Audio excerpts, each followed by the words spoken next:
We'll discuss whether any part of the Part 135 changes that we've recommended, if acted upon, could have changed the outcome of this flight.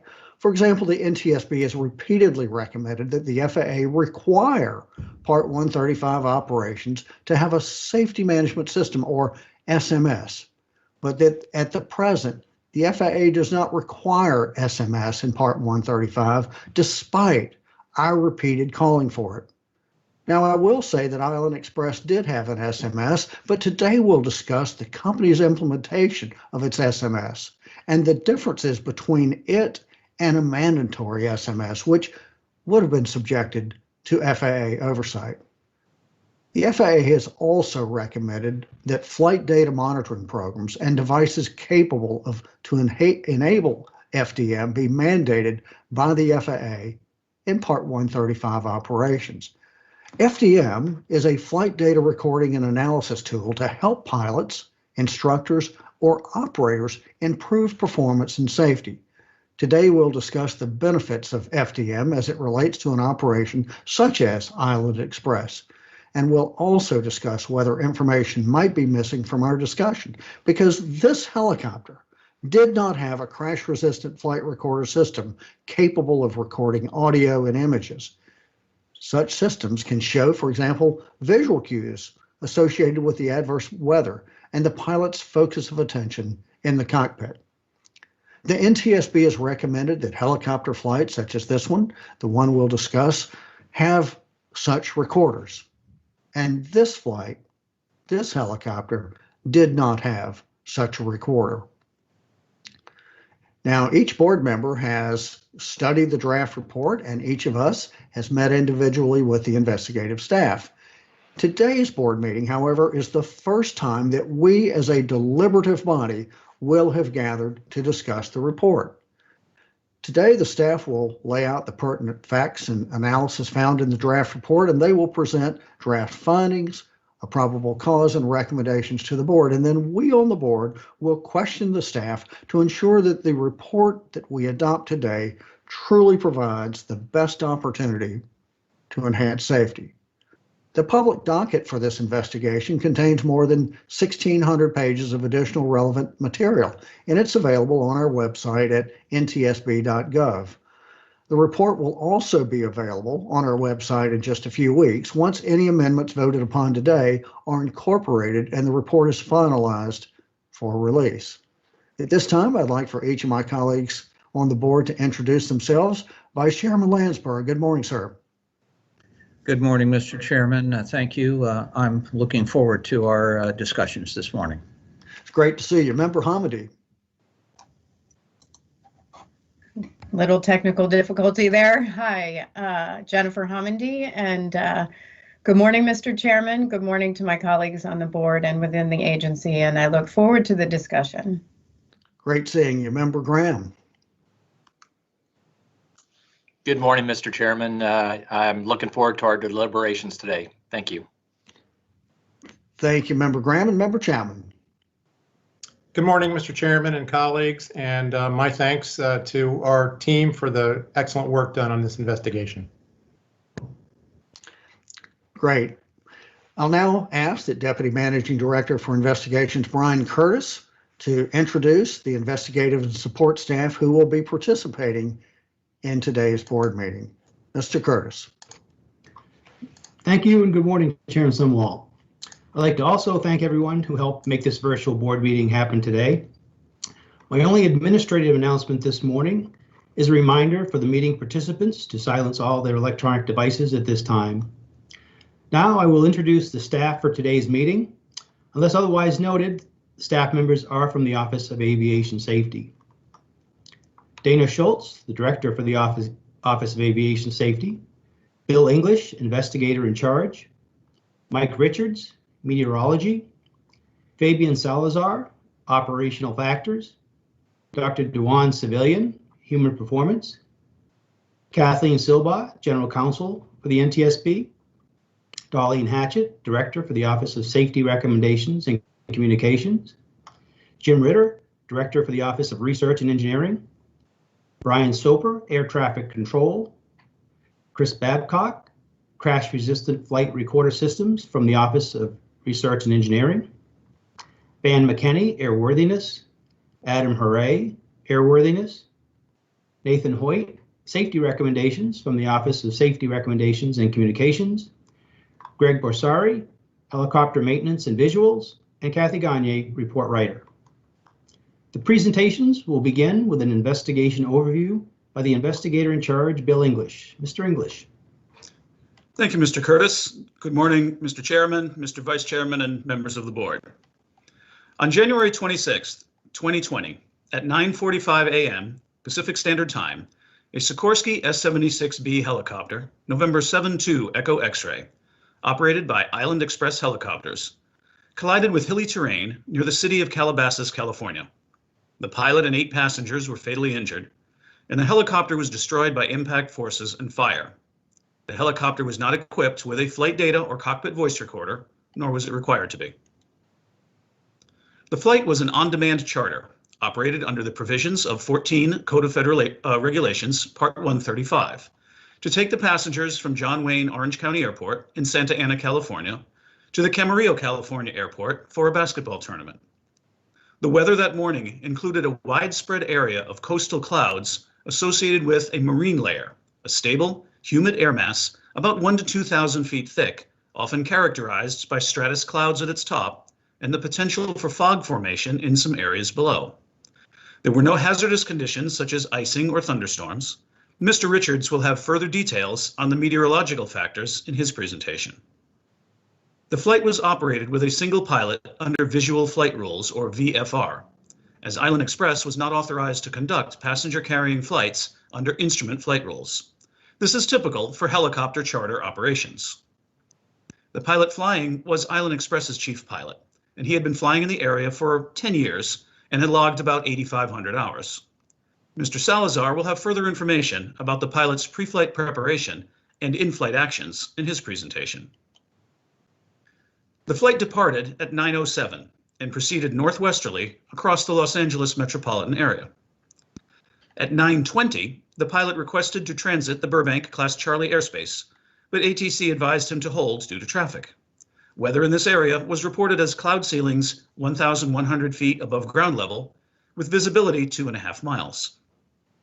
About 11 minutes later, ATC provided special VFR clearance to proceed through the Burbank and Van Nuys airspace. Throughout this segment of flight, the helicopter was maintaining an altitude of about 500 feet above ground level. As the flight proceeded to the west out of the San Fernando Valley area, ATC advised the pilot that they would be too low for flight following, and they should contact Camarillo Tower as they got closer. The pilot acknowledged, and the helicopter proceeded to the west, following US Route 101 toward an area of rising terrain at a speed of about 140 knots. About 4 minutes later, the pilot contacted ATC again and advised them that he was intending to climb to go above the cloud layers.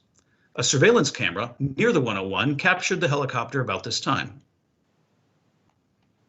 The helicopter had been flying about 350 feet above ground level, but during the transmission to ATC began climbing at a rate of about 1,500 feet per minute, while generally following the 101 in a slight left turn.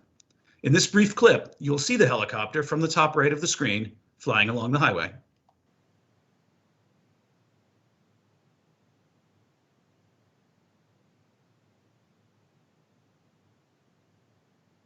During radio communications with ATC, the helicopter climbed through an altitude of 2,000 feet above sea level, or about 1,300 feet above ground level, by which point it was highly unlikely for the pilot to be able to maintain visual ground contact.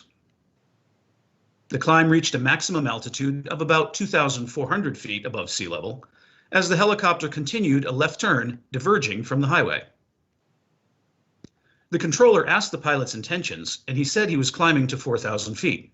However, by that time, the helicopter was in a tightening left turn and descending rapidly. This maneuver is consistent with a pilot experiencing spatial disorientation in limited visibility conditions. Dr. Civilian will have further details on this phenomena in his presentation. The helicopter impacted hilly terrain on a generally northeasterly bearing at a high speed and descent rate.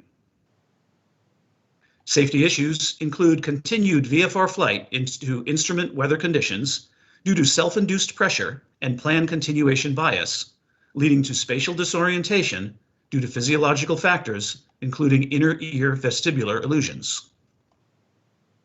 Staff has made recommendations regarding spatial disorientation training and simulation, as well as reiterated recommendations for safety management systems for Part 135 operators and flight data recording and monitoring programs for Part 135 operators. Mr. Richards will now present on meteorological factors.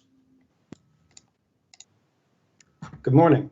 I will be discussing the weather surrounding the accident flight. At the time of the aircraft's departure, Orange County, Burbank, Van Nuys, and Camarillo were all reporting ceilings greater than 1,000 feet. And only Van Nuys was reporting a visibility less than 3 miles.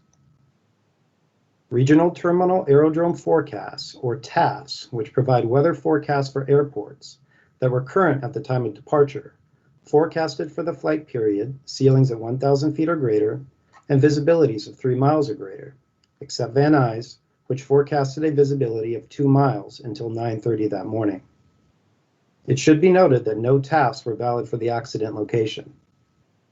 Airmets for IFR conditions and mountain obscuration were issued prior to the aircraft's departure and were active for the accident location at the accident time. Weather information for the accident time consistently presented an environment characterized by low clouds and restrictions to visibility. The image on the top left depicts hilltops near the accident site at elevations of about 1,400 feet obscured by cloud, and is compared with a clear day image below it. The image on the right is from a camera looking toward the accident location from a position about 2 miles east at an elevation of about 1,300 feet. This image was captured about the time of the accident and depicted relatively smooth and unbroken cloud tops at 2,400 to 2,500 feet. As Mr. English presented, a camera captured the aircraft moving toward the west and disappearing from view about 1 minute prior to the accident. About this time, an eyewitness on the ground below the aircraft's flight path witnessed the aircraft below or at the cloud line before it disappeared into heavy clouds that they described as a thick wall. Also about this time, the aircraft began its climb from an altitude of about 1,400 feet to about 2,300 feet. Though it was heard, no local cameras or eyewitnesses saw the aircraft during its climb. However, staff could not determine conclusively if the pilot would have been able to maintain intermittent ground contact at points between 1,400 and 2,000 feet. Above 2,000 feet, instrument meteorological conditions, or IMC, prevailed. Thank you. Mr. Salazar will continue with his presentation. Good morning. I will brief you on operations. Island Express Helicopters was operating on an FAA-approved operation specification document that authorized the pilots to conduct on-demand, day and night, visual flight rules only flights. The company had 25 employees and operated 6 helicopters. Island Express was experienced in conducting charter flights. In 2019 alone, they flew 495 charter flights, many catering to high-profile clients.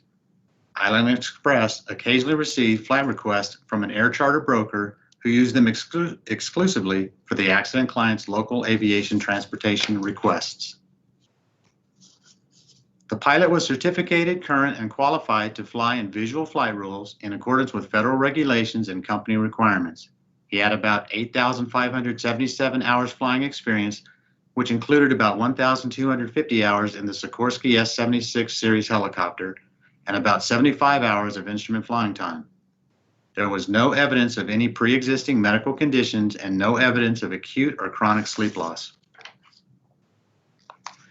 After gaining employment with Island Express, the pilot completed all required company training, including Sikorsky S-76 ground and flight training, which contained modules for aeronautical decision-making and judgment, instrument procedures, unusual attitude flight, procedures for recovering from inadvertent entry into instrument meteorological conditions, and spatial disorientation.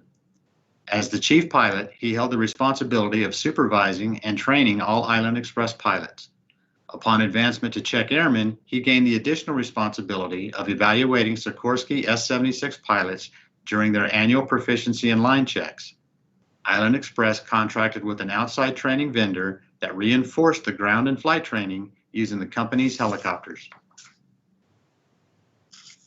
Per company policy, pilots were to fly no lower than 300 feet above ground level, with 500 to 1,000 feet above ground level recommended as a minimum altitude. Company policy identified 1 nautical mile as the minimum visibility when operating in uncontrolled airspace. These company minimums were more conservative than the Federal Aviation Regulation Part 135 helicopter altitude and visibility minimums.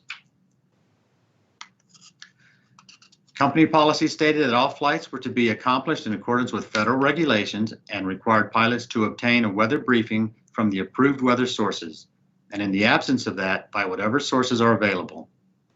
About 2 hours before his departure from the John Wayne Orange County Airport, the pilot completed a flight risk assessment that was consistent with weather forecasts available at that time. The flight risk assessment fell into the low risk category and required no further actions. The pilot developed a plan to avoid forecasted clouds by flying east and north of downtown Los Angeles and filed a company flight plan. The company's FAA Principal Operations Inspector and the outside training vendor use similar standards for evaluating pilots performing actions after inadvertently entering instrument conditions. While wearing a view-limiting device and referencing the helicopter's instruments, the pilot was to level the fuselage and pitch and roll, maintain the current heading, turning only to avoid known obstacles, apply climb power of 70 to 75%, and adjust the pitch attitude to attain a climb airspeed of 75 to 80 knots.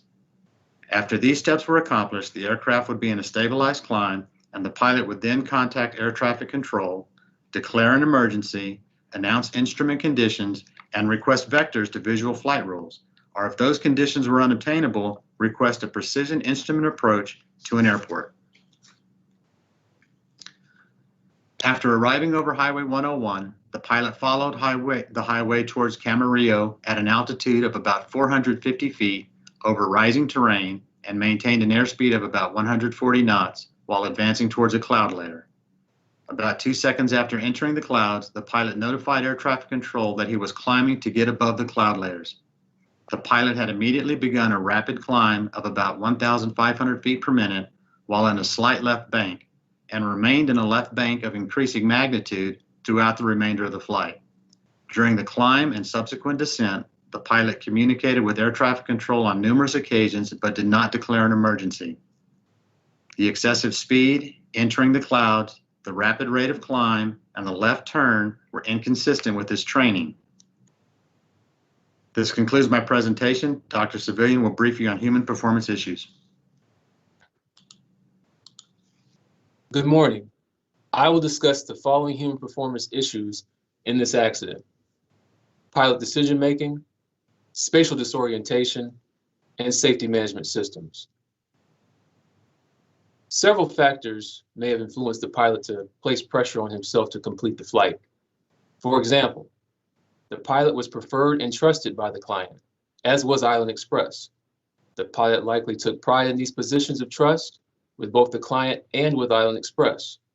The pilot had a good relationship with the client and likely did not want to disappoint him by not completing the flight. This kind of self-induced pressure can adversely affect pilot decision-making and judgment. Accidents involving self-induced pressure are not uncommon. However, there was no evidence that Island Express, the air charter broker, or the client placed pressure on the pilot to accept the chartered flight request or complete the flight in adverse weather. The pilot's flight in IMC was inconsistent with his demonstrated judgment and decision-making observed by company management and pilots. When the flight began entering IMC, it was about 25 miles away from Camarillo, which was reporting VFR weather conditions. Although conditions were deteriorating en route, an alternative course of action was not acted upon by the pilot.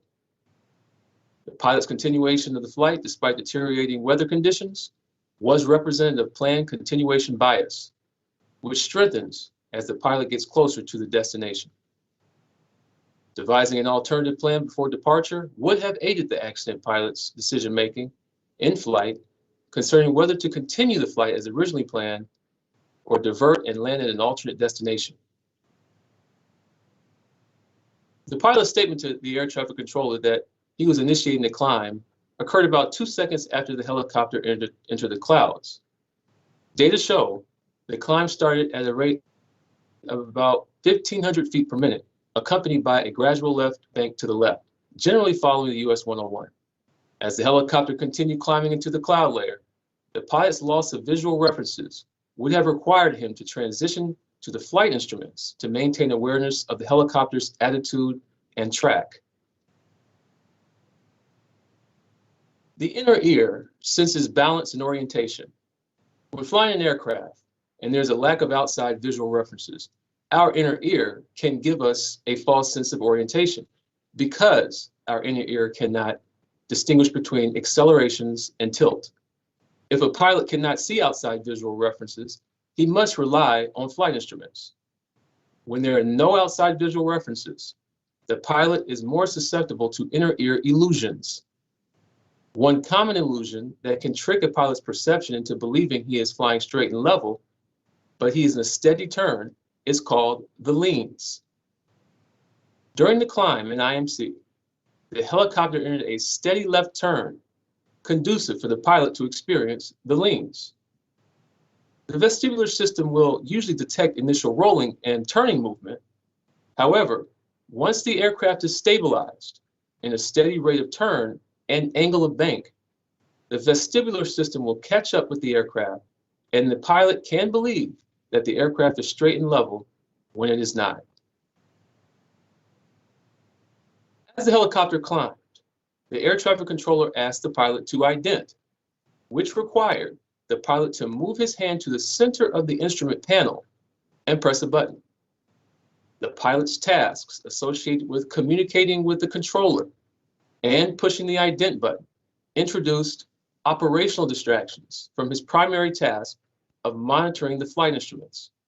The resultant interruptions in the pilot's instrument scan, head, and hand movements would make him more vulnerable to misleading vestibular cues that could adversely affect his ability to effectively interpret the instruments and maintain control of the helicopter. The helicopter was in a left bank, rapid climb. Its bank increased, and it entered a tighter left turn that diverged away from US 101. The increasing bank would exacerbate the aspects of the leans. The resultant descent and acceleration were conducive for the pilot to experience a cinematographic illusion in which he would incorrectly perceive that the helicopter was climbing when it was descending. As the helicopter continued its steep descent, the pilot was either not referencing the helicopter's instruments or having difficulty interpreting or believing them due to the compelling vestibular illusions, and he did not successfully recover the helicopter. 2010 to 2019, the NTSB found that there were 184 fatal aircraft accidents related to spatial disorientation, 20 of which were fatal helicopter accidents.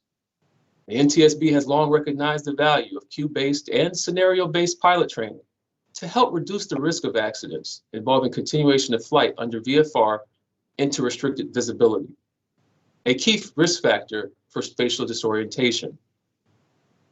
Simulation devices can provide representations of deteriorating weather conditions that cannot be realistically duplicated during flight training conducted in helicopters in VMC. This can help pilots safely practice decision-making skills and procedures needed to recognize and respond to changing weather conditions in flight. Staff has proposed a recommendation in this area. To effectiveness of spatial disorientation recognition and recovery training for helicopter pilots, the United States Helicopter Safety Team has established goals for promoting the wider use of spatial disorientation simulation technology.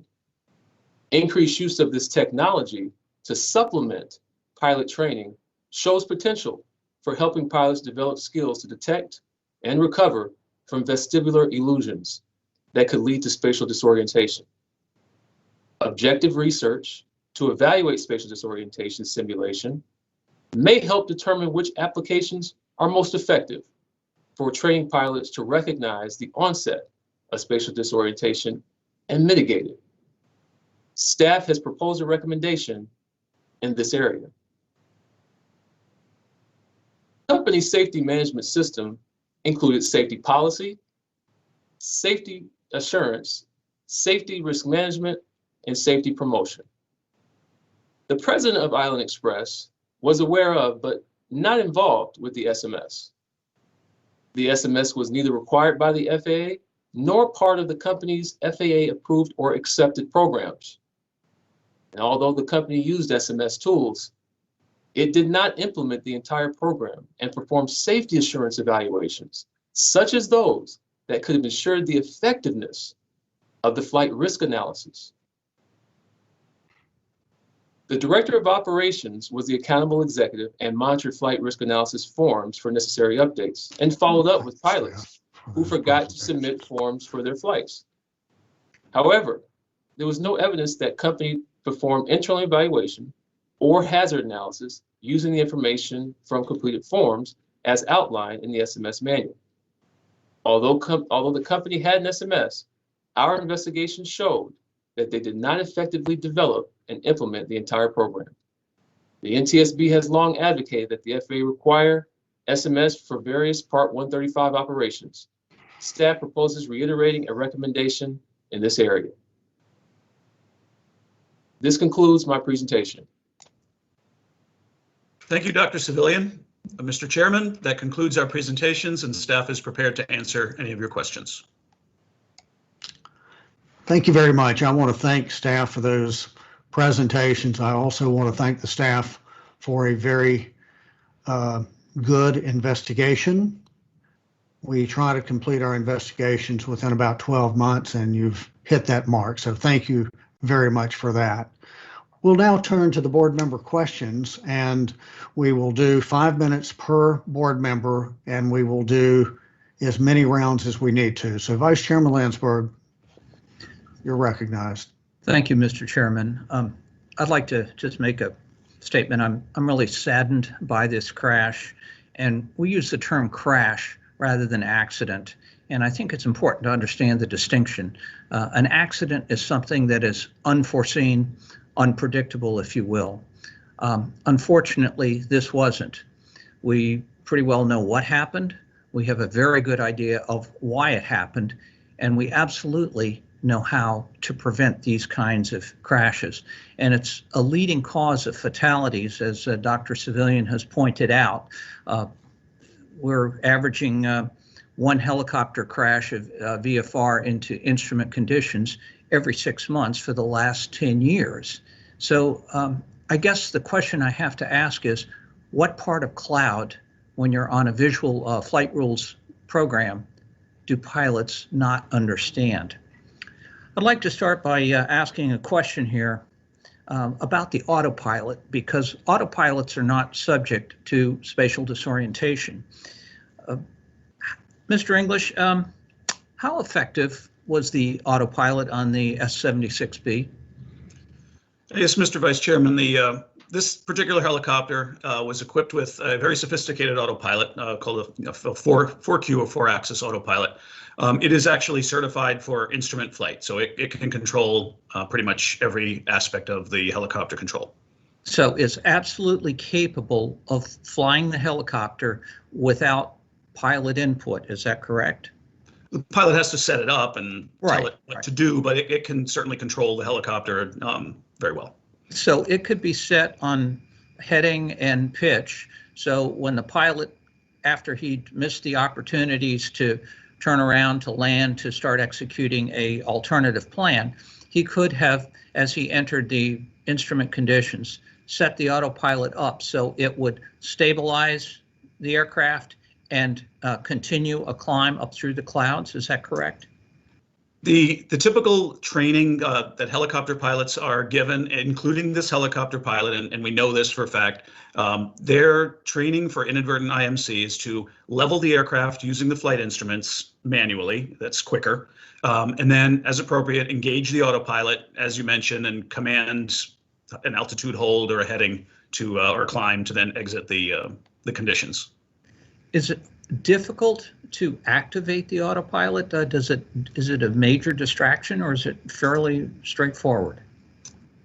It does depend on exactly what he wants to do with the autopilot, which is why they level the aircraft first, so it doesn't do some unintended command on the helicopter. But it is a part of his training, and the behavior that we see, the turn, the rapid climb, the maneuvers that they made were not consistent with the IIMC training that this pilot received. And I think it was made very clearly they were getting regular training on these kinds of operations. Is that correct? That's correct. This is a regular part of their yearly proficiency training. You know, one of the things is, as I was reading up about this this crash, the U.S. Helicopter Safety Team and HAI, the Helicopter Association, have long come up with programs to deal with it. I think they had a program, still have, that's called Land and Live. And one of the things with helicopters is that you can put them down almost anywhere, a football field, something half the size of a football field, if necessary, unlike fixed wing where you need more space. In the training, did they have that kind of discussion? As best we know, yes, they certainly did have that type of at least discussion in training. And it's also important for us to note that in this situation, this weather did not sneak up on the pilot very quickly. It was a condition that was very stable. So while you're absolutely correct, a helicopter can land in a very confined area, they also had a very easy alternative of landing at Van Nuys Airport, a large airport with lots of infrastructure just a few minutes away. About how far behind them was Van Nuys? I'm assuming that's the closest one? That was a close airport. It was roughly 10 to 12 miles behind them, depending on when they first started to encounter difficult conditions. So just a few minutes of flying time. Excellent. Thank you, Mr. Chairman. I have more questions for later. Thank you. Chairman, thank you very much. And Member Hamady. Thank you very much. I want to start out first by addressing the family, friends, and loved ones of the 9 people who died in the crash. Not only as a safety professional for the NTSB, but I'm also a wife and a mother of a 13-year-old girl. So I can't imagine how difficult today must be for you, and of course every day since January 26, 2020. So my heart goes out to you. And I'll get into this later, but after today, today is just the beginning of the board's action to improve safety, improve aviation safety, and to ensure that a similar accident doesn't occur again. And we'll get into that a little bit more in the board meeting. But first, I also want to thank the staff for all their work, and in particular, Bill English, who is the investigator in charge for this investigation of the crash. Bill, if you can go ahead and turn on your camera. I have a couple of questions. First, you did not mention helicopter terrain awareness and warning system in your presentation. Can you talk about why not? Yes, ma'am. Certainly, helicopter terrain awareness and warning system, or HTAWS, is one of a number of technologies that are installed in aircraft or can be installed in aircraft that aid the pilots in, just like it sounds, their awareness of terrain. These devices are designed for a class of accidents we call CFIT, or controlled flight into terrain, in which the aircraft, while under control of the pilot, generally either in instrument conditions or maybe night conditions or other difficult conditions, the pilot is not aware of the terrain. Maybe they turn the wrong way or descend below a prescribed altitude. The system, using GPS and a detailed database and other equipment such as radar altimeters and aircraft can warn the pilot that they are about to come up close to dangerous terrain. We do have recommendations, as you yourself have talked about, to install this on helicopters. However, this scenario of this accident is not consistent with a controlled flight into terrain scenario. This pilot had every indication that he was aware of the terrain along the Highway 101 as it was rising towards Calabasas. The radar and ADSB returns that we have on the helicopter show he was doing a very good job of maintaining altitude above the terrain. And in fact, his intent was to climb away from the terrain. So at no time was he ever in that type of danger in the early portions of the accident. He already was aware of the terrain somehow. In the final seconds, the rapid descent into the higher terrain where the accident site was, at that point, the aircraft is not in control, as Dr. Civilian discussed. The pilot doesn't really know which way is up. So this type of system would not aid in that situation. It was beyond the parameters and would likely just be more of a confusing factor than anything else. So while it's great technology, we just don't think it applies here. Thank you. And that's a great explanation. And let me ask you, you mentioned maintaining ground contact, helicopter operators and maintaining ground contact. And you mentioned him following the 101, and we had previously talked about him entering a slight left turn. Many people I've seen have said, well, he was probably just trying to turn around, trying to escape the weather. Why do we know that is not the case? And could you talk about what we do mean about maintaining ground contact? Yes, I'll make it quick. I see the time is running short, but we're talking about visual ground contact, not physical contact with the ground. Helicopter pilots typically navigate by, just like it sounds, looking outside, looking at the ground.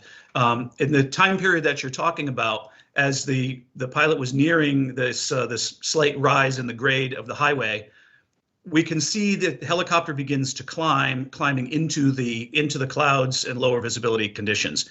Most likely looking straight ahead, the pilot would see nothing but gray into the cloud. But it's possible to see the highway and houses and things looking straight down. That's consistent with the path of the helicopter. The highway bends slightly to the left there, and the helicopter follows that bend. So we believe that this is consistent with the pilot doing just that, unconsciously setting up that left turn, which then leads to the situation which Dr. Civilian described as the leans. Thank you very much. Member Hamidi, thank you very much. Great line of questioning. And Member Graham. Thank you, Mr. Chairman. I've really struggled with this accident because I'm a career aviator, although a fixed wing aviator, not a helicopter pilot. But I've spent a lot of time with this accident and looking at how helicopter operations actually work. So I spent a lot of time looking at the industry associations out there working with safety of helicopter operations, and I pull a few things from there. And one of the very interesting things about they talk about in spatial disorientation on a lot of their safety bulletins is what's the best cure for spatial disorientation, and it's their number one advice is never get into it in the first place. So never get into the weather. So I want to go over a little bit about how to avoid inadvertent instrument meteorological conditions. And I took this right off the United States Helicopter Safety Team's website. And first of all, it's get a good forecast for departure, en route, and arrival. And we believe this pilot did get that. We're not exactly sure what he updated before he left the Santa Ana airport, but we believe he was well aware of that weather en route. The next thing it says is check the weather ahead of you en route, use ATC and flight watch during flying. So do we have any evidence that he was checking the weather or was aware of the weather? It had changed from the forecast en route as he left Santa Ana and proceeded to the north? Thank you, Mr. Graham, for that question, or Member Graham for that question. That is It's hard to tell, but we do know one thing for sure, that he did obtain forecasts prior to departure. When he was approaching the Burbank and Van Nuys area, he did obtain the weather from the controllers in that area, which did show the current conditions of 2.5 miles visibility, which was actually somewhat less than forecast. Okay. And he also, when he checked in with Burbank Tower, was he not updated on the weather, or should he have had an idea what the weather was? Because they told him it was what, IFR? Correct. So either, I don't remember if it was that he tuned up the recorded weather or they just told him verbally, but yes, that's correct. The visibility was less than 3 miles in controlled airspace. So that considered IFR, at least for fixed wing aircraft. And that is slightly less than the forecast of 4 miles. Okay, so he had some sense of what's going on there. The next thing about avoiding inadvertent IMC is avoid flight in marginal VFR weather. And we were already there, weren't we? As a matter of fact, we were below it there when he checked in with Burbank. He was actually below 1,003. He had 2.5 miles visibility. So didn't quite do that, but it's my understanding that this community will live with the lower minimums for the VFR only operations. Another advice to him is to plan en route decision points. Were we aware if he had any alternate plan or decision points along the way? We're not aware of any of those. We're not aware of any of those, yeah. The next thing it says is to recognize the signs. Deteriorating weather, obscured hills. Were there obscured hills en route? Yes, there were. There were, yeah. And other things would be fog. There was forecast fog. And what about visible precipitation? Was there any en route? I don't believe there was visible precipitation. Mr. Richards might be able to clarify that for you. Okay. No, sir. No evidence of visible precipitation defined as hitting the ground. Okay, thank you. Another recognized signs would be descent below planned altitude. I believe the operations recommended 500 feet AGL to 1,000 feet AGL. Had he gone below that? That's correct on the recommendation. And as the flight proceeded westerly along the 101, the AGL altitude steadily decreased until about 350 feet when he initiated the climb. Exactly. Okay. So again, it says assess the situation, and if signs back up the warnings, decide to land or turn around before you go into inadvertent IMC. Once you get into inadvertent IMC, you already talked about the training that he had from his training instructor and from his POI during check rides. The helicopter safety team points out, one of the things you need to do is the 4 C's: control, climb, course, and communicate. So you talked about controlling the aircraft, fly the aircraft, refocus the scan inside the cockpit to the primary flight instruments. That's airspeed, altitude, and attitude. Once you have that, climb. As soon as the aircraft is under control by referencing to the instruments, a controlled climb should be initiated. Inadvertent IMC encounters often occur at low altitudes where a rising terrain poses a serious threat. The pilot should initiate a straight ahead controlled climb to an altitude that will provide obstructive clearance in the area of operation. Did he climb straight ahead in that case when he penetrated the weather? No, sir. The climb was initiated in a subtle left turn following the highway. Subtle left turn. So he didn't follow his training. Do you feel he committed to the instruments in this case? The path and behavior of the helicopter is not consistent with committing to the instruments. Exactly. I agree with you wholeheartedly there. So, yeah, I'm just concerned about all this as a fellow aviator. He didn't even follow the training. So I see my time's about up. I would just say, as long as we continue to have VFR only helicopters continuing to flirt with marginal weather and sometimes submarginal weather, low altitudes, low ceilings, limited visibility, unfortunately, a certain percentage of them will stray into inadvertent IMC, and unfortunately, a certain percentage of them will not come out alive. Thank you, Mr. Chairman. Great points, Member Graham, and thank you for those questions and comments. Member Chapman. Thank you, Mr. Chairman. This was a tragic crash. The resulting loss of life is heartbreaking, and especially so with respect to the young people lost in the tragedy. I know I'm joined by my colleagues in seeking to ensure that some positive impact will result from the attention focused on this accident. The circumstances are painfully familiar to anyone with knowledge of trends in aviation safety. As we saw in the opening presentation from our investigative team, 184 fatal aircraft accidents occurring between 2010 and 2019 were related to spatial disorientation. 20 were fatal helicopter accidents. I am confident that many and perhaps most of these accidents involved pilots inadvertently flying into weather conditions for which they weren't prepared or equipped. As Member Graham pointed out very nicely, the lesson to be learned is for pilots to take this risk seriously, to adhere to their training, and to ensure they avoid the deadly risk posed by inadvertent flight into instrument weather conditions. To our investigative team, I know you're aware that I have a concern about identifying self-induced pressure as a contributing factor in the draft probable cause, which we'll consider at a later point in today's meeting. Certainly, it could be that self-induced pressure played a role, and it's reasonable to discuss it as a possibility, but there is little objective evidence on which to base the finding that it actually contributed to the pilot's decision-making, and to me, the conclusion seems speculative. Would you please elaborate on the findings of the investigation on this point? Thank you, Member Chapman, for that line of questioning. Dr. Civilian is prepared to respond to that question. Thank you. Yes, thank you. The objective evidence that we collected at Island Express was through interviews. And what those interviews let us know was that the relationship between the pilot and the client had turned into a friendship over the years, that the client allowed the pilot to fly his children without him being present. And that type of relationship that they had was very close.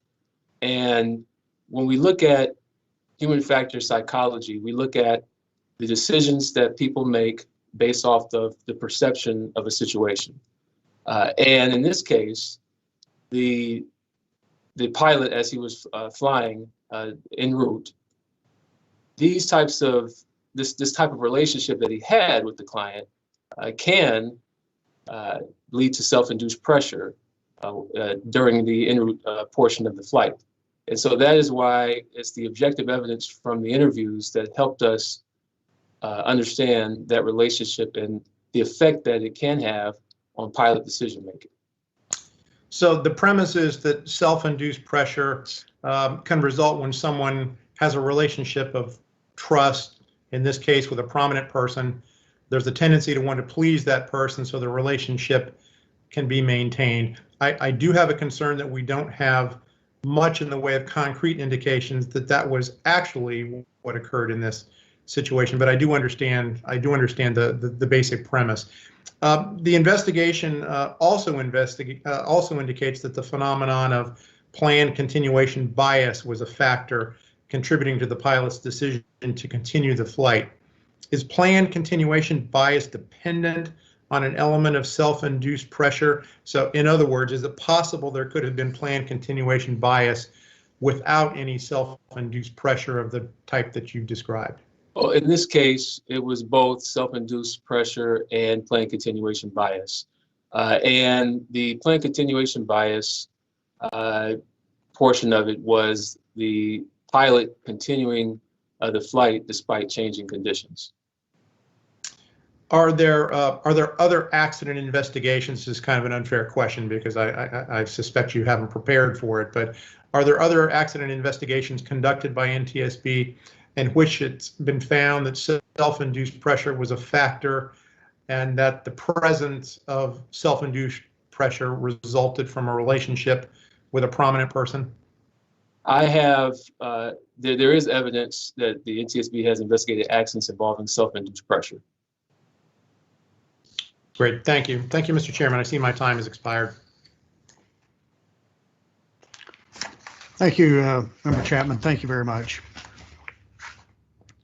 Yeah, it was per your last line of questioning, Member Chapman. I did notice that in our study that was done in 2005, risk factors associated with weather-related general aviation accidents, we did discuss in that the notion of planned continuation error or planned continuation bias, and so that's been prevalent in general aviation accidents. I know your question was more specific about the self-induced pressure, but planned continuation error is something certainly that we have seen in prior accidents. In fact, we define it as failure to revise the original plan when circumstances change, the type of error associated with poor in-flight decision-making and delayed remedial actions, types of accidents and incidents. I want to hit on something that has really, I've thought about for the last year. I remember right after the crash, one of the reporters covering it mentioned that the pilot may have been disoriented. And I think there's really two types of disorientation. There's the type of disorientation like you're lost. You might think you're over the I-5 freeway, but you're really over the 101. And that's not the type of disorientation that we're talking about here at all. We're talking about spatial disorientation, where literally the pilot may not know which way is up or down, whether he or she is leaning left or right. So I think it's important to draw that distinction. It's not like this crash, the pilot was just flying along, didn't know where the hills were, and blundered into the side of a hill. Do you agree with that, Mr. English? And I think that's consistent with the line of questioning that Member Hamidi was asking. Yes, sir. The way you described it is exactly what we think. And I too want to hammer the point that because this was a loss of control accident and not a control flight into terrain accident, that TAWS would not have prevented this crash. There's an article in the LA Times this morning that is talking about that. And I think a lot of people, including one of our former senior investigators, I read an article that he was quoted on on the anniversary of the crash, where he said he would expect the NTSB to issue a recommendation regarding TAWS. So I want to clear up that misconception there of the different types of disorientation.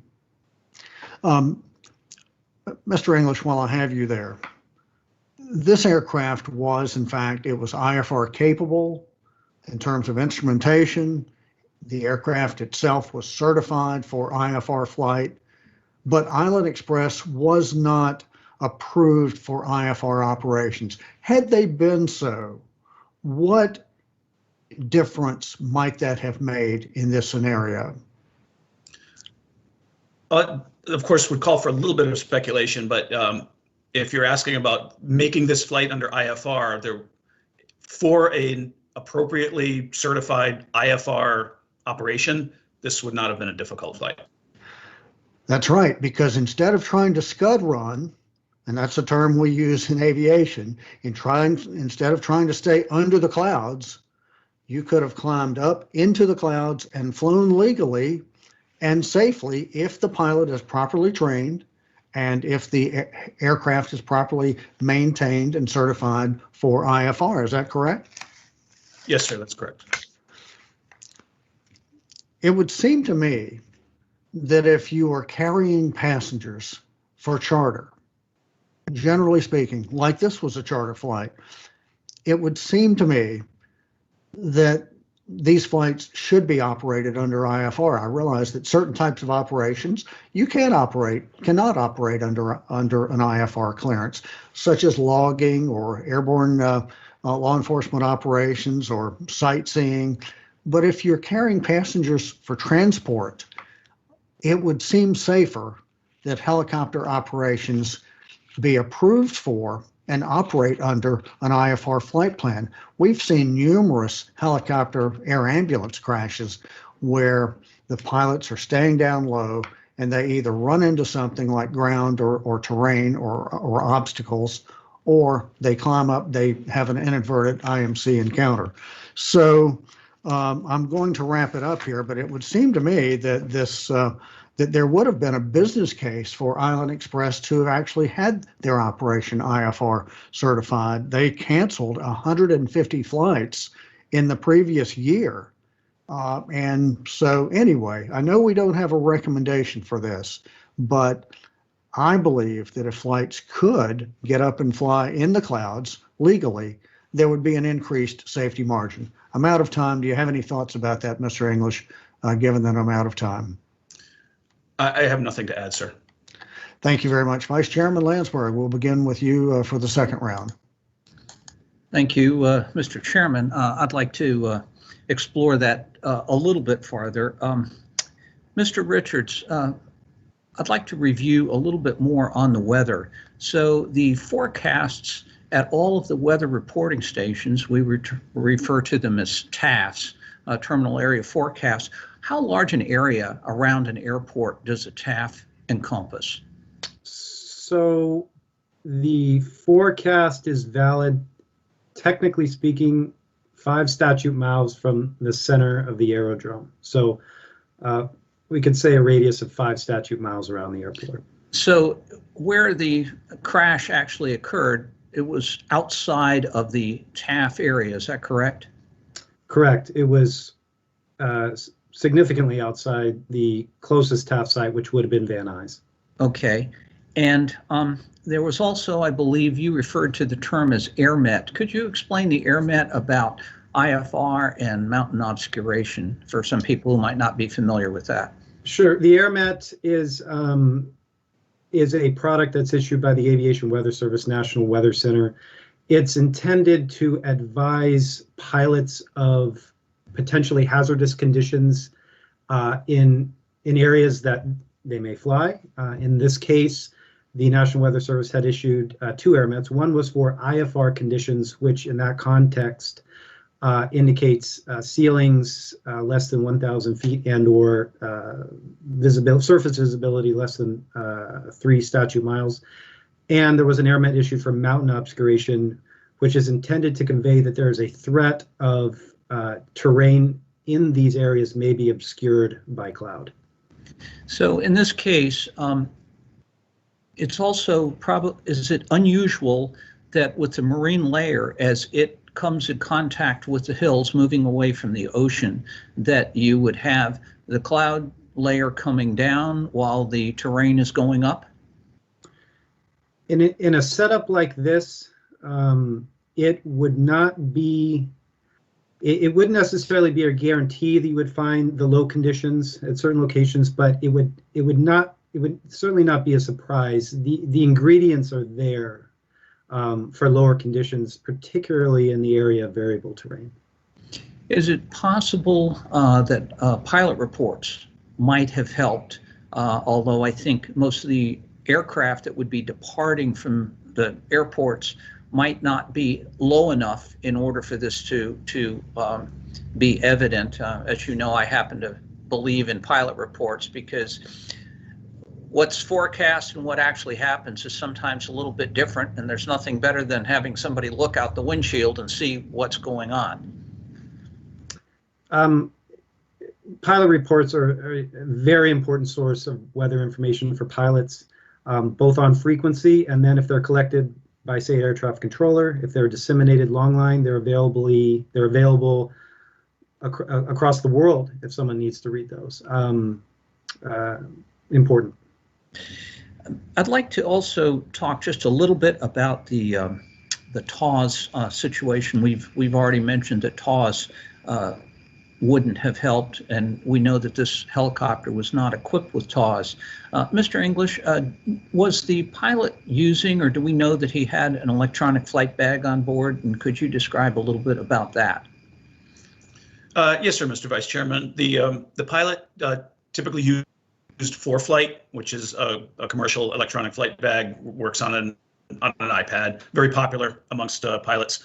What that software does, running on the tablet, is charts other information about airports, and it does include some other features such as it's rudimentary, it's not certified, but it does include a hazard advisory feature, depending on which level that you buy, that using the terrain, the chart database, and the GPS position that's fed into the iPad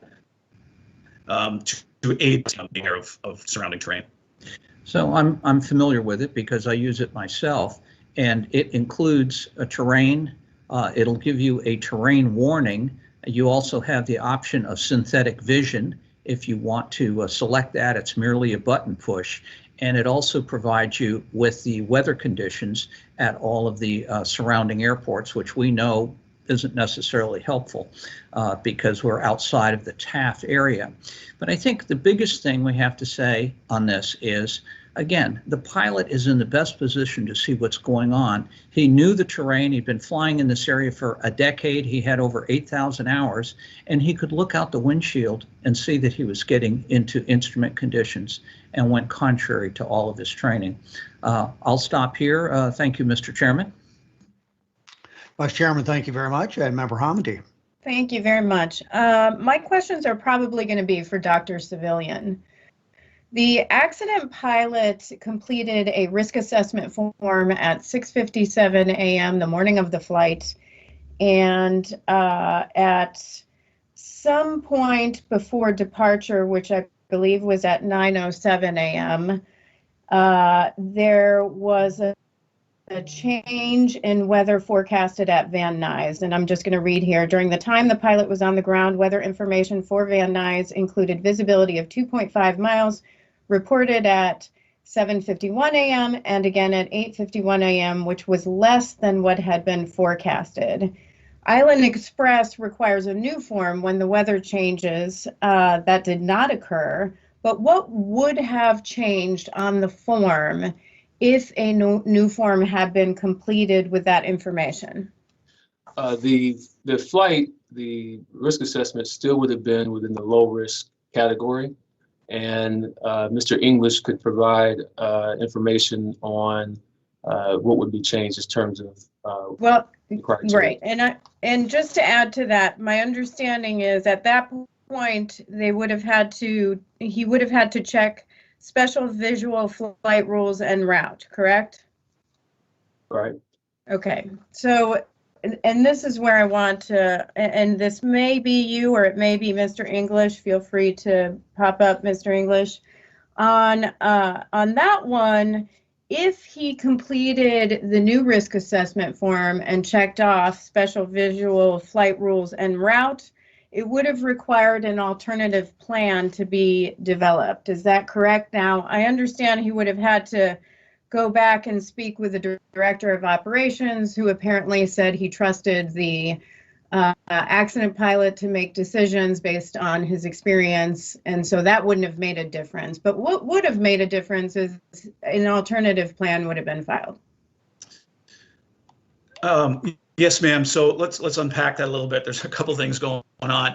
The changes in the forecasts that we can see with hindsight, none of them would have triggered special VFR en route, other than one TAF period from Van Nuys, which it's questionable whether or not that actually even applied at the time that they would have planned to transit that airspace. But using worst case scenario, let's assume he got that forecast, checked special VFR en route. It's important to note, as Mr. Salazar brought up in his presentation, the VFR weather minimums for helicopters outside of controlled airspace is much lower than that.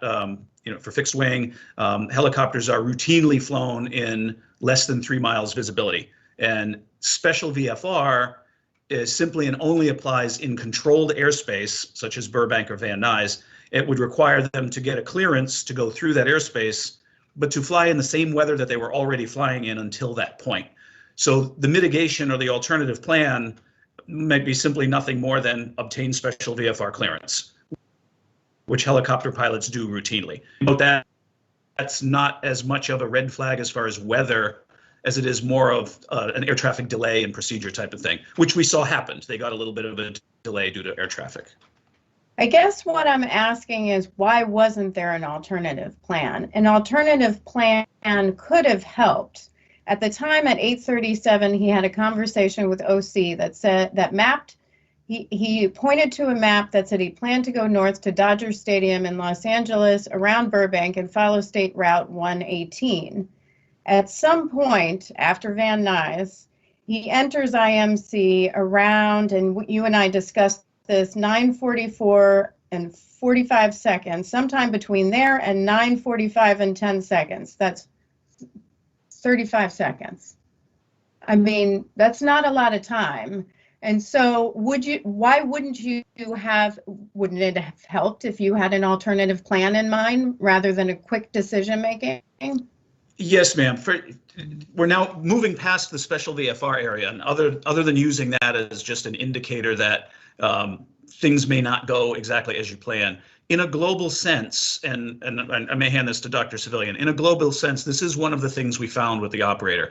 They were not set up to have, we're not talking about weather alternates or things like that, but the alternative methods of getting the job done, the infrastructure there to help these pilots out if they do have to divert and assist the passengers in getting to where they're going, which those type of things can reduce the self-induced pressure that we've already discussed. And Dr. Civilian, if we have a few more seconds, might be able to piggyback on that a little bit. Yes, Island Express did not have any documentation or anything for that matter regarding alternative plans, and so that wasn't available to the pilot.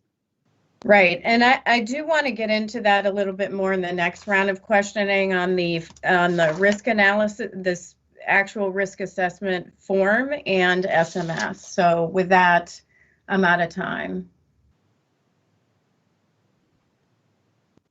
Member Hamady, thank you very much. And Member Graham. Thank you, Mr. Chairman. As you stated during the presentation, we've seen this accident before, unfortunately. Helicopters continuing VFR flight into instrument meteorological conditions, and unfortunately lose control of the aircraft due to spatial disorientation. In the last 7 or 8 years, what has the FAA or the industry done to try to eliminate this type of accident? I think Dr. Civilian has some background on some efforts in that area. Thank you. Yes, alongside the training that pilots take, there's a lot of guidance from industry associations regarding what a pilot should do if they get themselves into this situation. The United States Helicopter Safety Team has also worked on procedures and documentation to help pilots understand the risk associated with flying into instrument meteorological conditions. So there's a lot of effort there by the industry to help pilots in those circumstances. Thank you. Yeah, they've done good work, like Land and Live programs. I know they push that. Some other things I've noticed that the FAA raised the minimum flight visibility for helicopters to a half mile, which is up from much lower, but it's still very limited visibility. I noticed air ambulance pilots, they've required them to hold instrument ratings, and also for the air ambulance helicopters to have the HTOS system.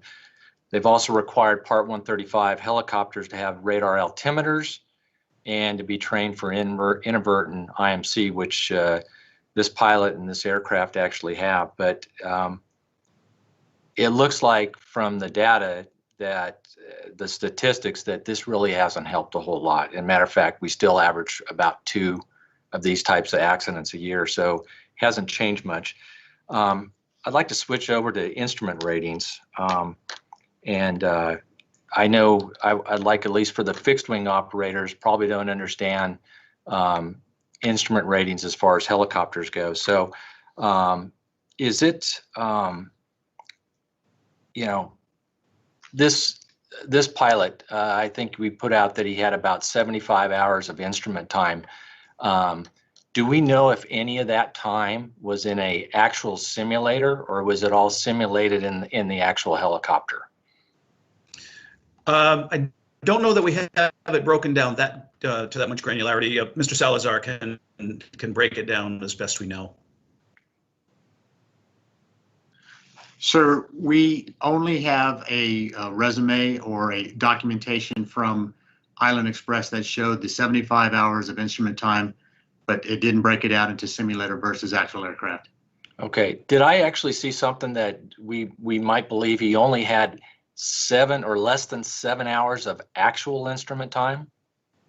There's no documentation that shows any of his actual instrument time, sir.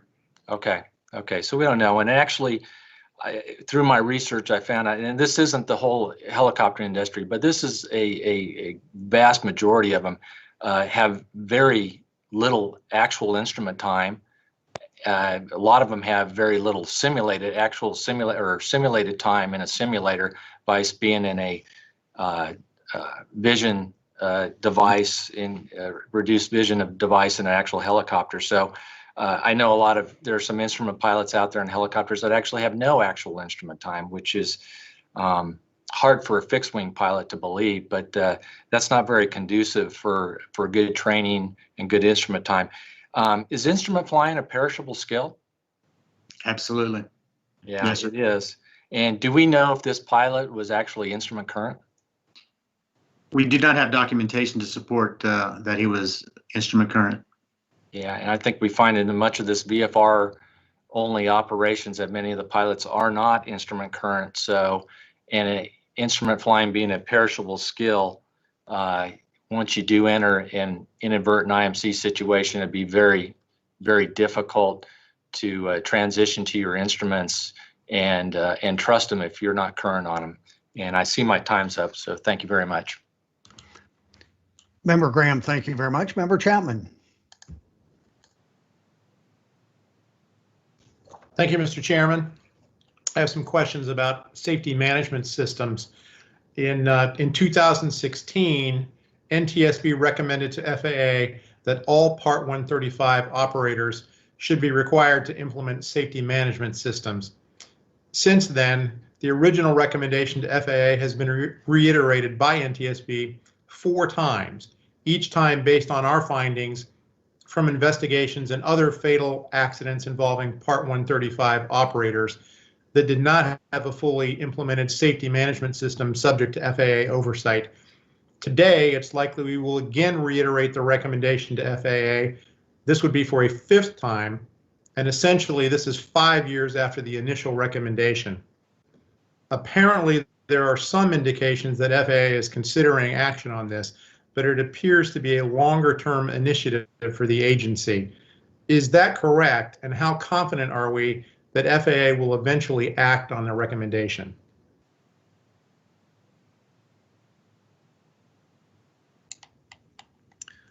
I think Dr. Civilian has been tracking the SMS process and can answer that for you, sir. Mr. Hoyt, who's in recommendations, can provide an update on the current situation. Thank you. So in the fall of 2020, during the FAA's rotorcraft safety conference, the FAA administrators said that they were hoping to publish a proposed SMS rule in 2022 that would apply to air taxis, air tour operators, and others. It's also on OMB's fall 2020 unified agenda of regulatory and deregulatory actions, listed as a long-term action item. So it's looking like the FAA is making some progress, but there's nothing. We still don't have an NPRM or a final rule out. So some encouraging signs, but certainly not imminent. This next question, I'm not sure who is best equipped to answer it. This has to do with the effort underway in anticipation of our most wanted list. You all are aware that work is underway in preparation for the adoption of the NTSB's 2021-2022 most wanted list. And I see that requiring safety management systems in all commercial aviation operations is among the issues under consideration. Am I correct that the primary audience for that proposed most wanted list item would be industry associations and operators and not the FAA? Whoever can speak to that best, I appreciate an answer. Yeah, I think, again, that would be Mr. Hoyt's area. Yes, if you could repeat your question one more time, I'm sorry. Yeah, it has to do with the work that's underway on the next version of our most wanted list. The proposal to focus on safety management systems for all commercial operators. That effort appears to me, from the materials provided to us, that appears to be focused on essentially on industry adoption of safety management systems, not on FAA taking action to require safety management systems. Is that correct? Well, it would be both. I mean, we're wanting to reach out to industry so that they can voluntarily implement an SMS program, but we're also still wanting the FAA to require that. So obviously we're sticking to our guns in terms of pressing FAA, but it sounds like we have more hope of progress when it comes to encouraging the industry to take voluntary action. Correct. Today, I don't anticipate that we'll make any broad recommendations to industry regarding adoption of safety management systems. Are we missing an opportunity to do so?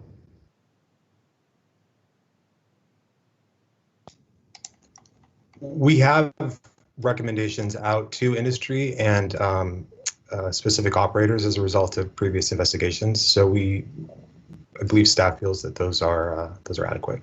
Okay, so you're comfortable that essentially we're not passing up a good opportunity today, that we already have enough out there in terms of solid recommendations that that we can build on. Correct. Thank you, Mr. Chairman. I see my time's expired.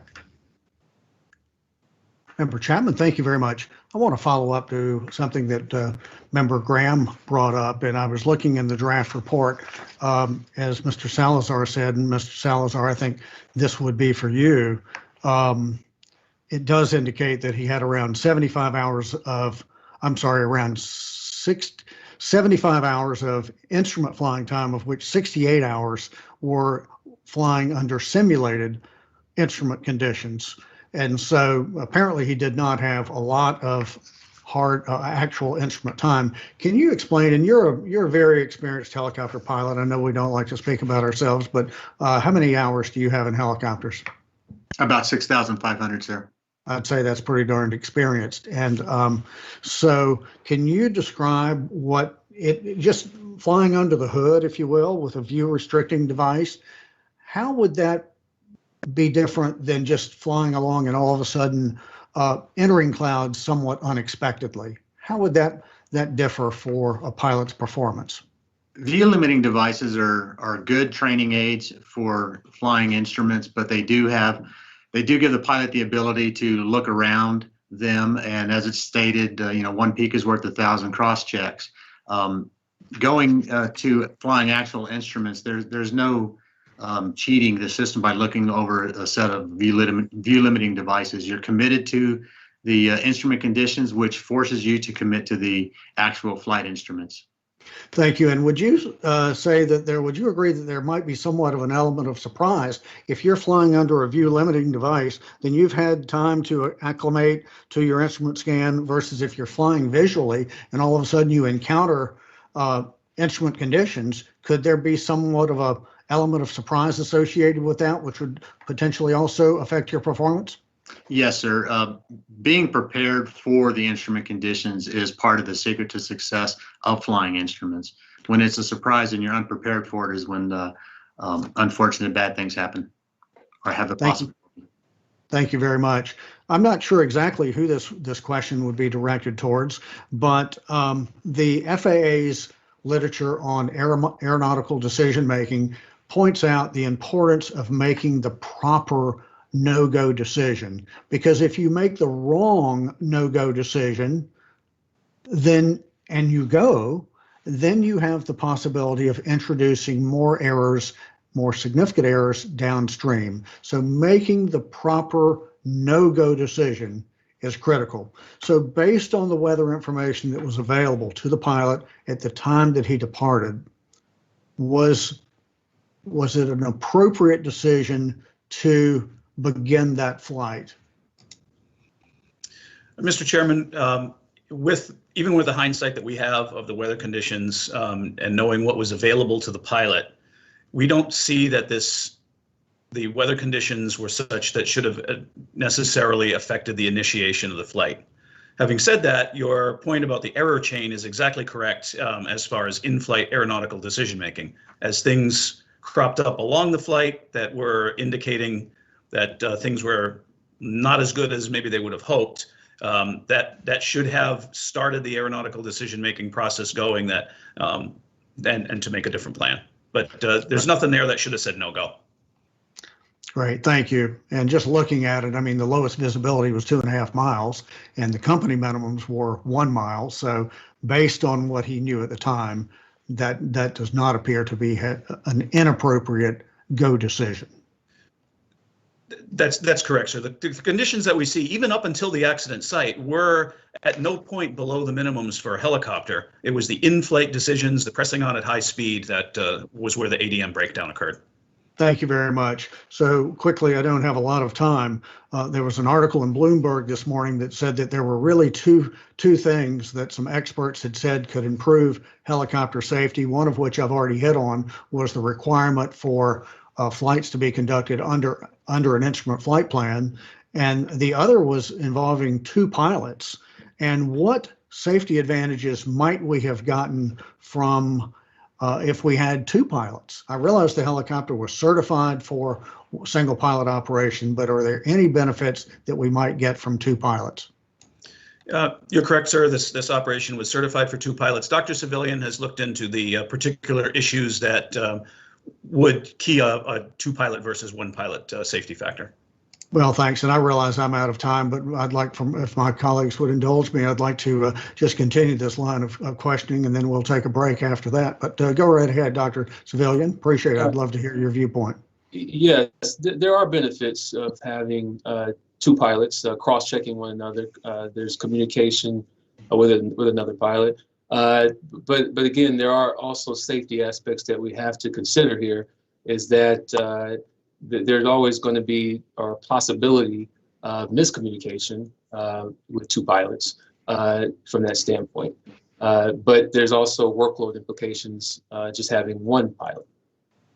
So in other words, if you had two pilots, one could have assisted if this 1 pilot had spatial disorientation. The other pilot could have helped to monitor and correct the situation. Is that correct? Yes. I think it's interesting that this helicopter, this exact same helicopter, when it was operated by its previous owner, they operated it exclusively, I believe, with 2 pilots, and also Chevron Oil had conducted a safety audit, and Chevron was approved to use this particular helicopter with Island Express if it had 1 pilot or 2 pilots. Which was it? Mr. English could give you an update. It was two pilots. 2 pilots. Is that correct, Mr. English? Yes, sir. Chevron, as is typical of the offshore oil rigs, requested 2 pilots for this type of operation. And what we're saying is not that it's unsafe, but we don't have indications of those type of workload issues in this accident. And as far as, 2 pilots in the cockpit, we have specialty accidents with 2 pilots in the cockpit as well.